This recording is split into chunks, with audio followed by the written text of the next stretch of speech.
Resdung, sesama. Ada beza ke di antara resdung dan juga sesama? Assalamualaikum warahmatullahi taala wabarakatuh. Bersama saya Dr. Ikram. Pada video kali ini, saya akan ceritakan dan kongsi mengenai apa itu resdung, punca dan juga rawatan terhadap resdung. Jom kita saksikan.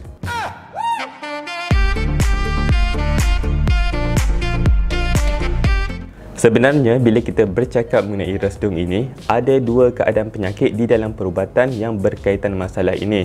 Yang pertama iaitu sinusitis, yang kedua iaitu allergic rhinitis.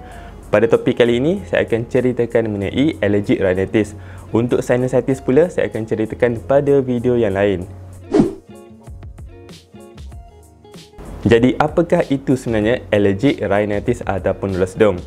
Ianya adalah satu keadaan di mana seseorang itu mengalami alahan, ikutlah alahan terhadap habuk ke ataupun debu, dan ia akan menyebabkan simptom-simptom seperti bersin, hidung berair, gatal-gatal di bahagian hidung dan juga menyebabkan hidung tersumbat.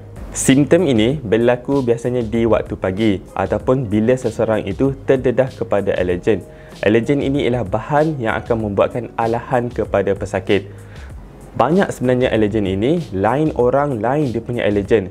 Contohnya seseorang itu mungkin alahan kepada debunga, ada yang alahan kepada kulat, ada terhadap habuk, bulu binatang dan juga asap. Sepatutnya seseorang yang ada resdung ini ataupun allergic rhinitis ini tahu dan ambil maklum mengenai alergen masing-masing supaya serangan alergi ini dapat dikurangkan. Bagi keadaan allergic rhinitis, kita boleh bahagikan kepada dua jenis. Satu yang sekejap, satu yang lama. Untuk yang sekejap ini, di dalam perubatan kita namakan sebagai seasonal allergic rhinitis. Seasonal itu bermaksud bermusim-musim. Ianya berlaku sekejap saja dan pesakit akan pulih untuk beberapa waktu.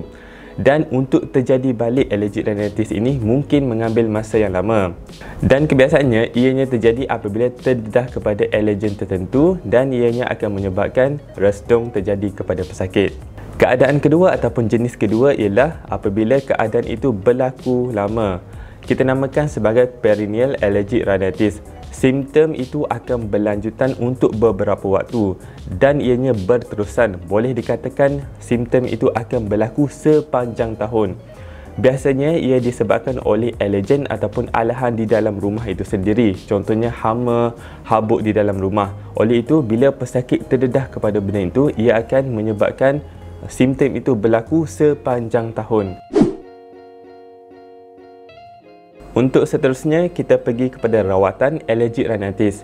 Untuk ini, saya akan berikan beberapa jenis ubat. Kita boleh bahagikan resdung ini kepada 3 jenis ubat utama.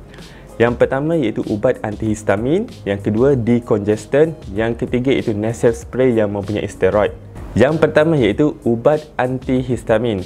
Tujuan antihistamin ini ia akan stopkan, ia akan berhentikan alahan yang disebabkan oleh alergen tadi.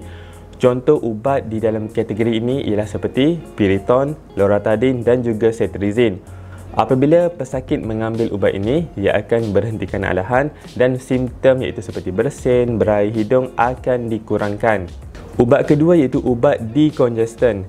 Tujuan ubat ini ialah ia akan mengecilkan salur darah di bahagian hidung. Dan selepas itu, ia akan menyebabkan air ataupun mukus hidung dapat dikurangkan. Hidung juga akan kurang tersumbat. Contoh ubat di dalam kategori ini ialah seperti pseudoephedrine ataupun Etifed. Ada yang gabungkan di antara antihistamin dan juga decongestant. Contohnya seperti ubat Clarinet. Yang ketiga iaitu ubat jenis spray. Ubat ini mempunyai kandungan steroid. Ianya bertujuan untuk mengurangkan radang setempat iaitu di bahagian hidung. Ubat ini secara langsung akan mengurangkan simptom resdung iaitu seperti bersin, sesama dan juga hidung berair. Rawatan seterusnya ialah sekiranya anda sudah tahu alergen ataupun penyebab apa kepada allergic rhinitis ini, cubalah elakkan benda tersebut supaya simptom resdung tidak akan terjadi.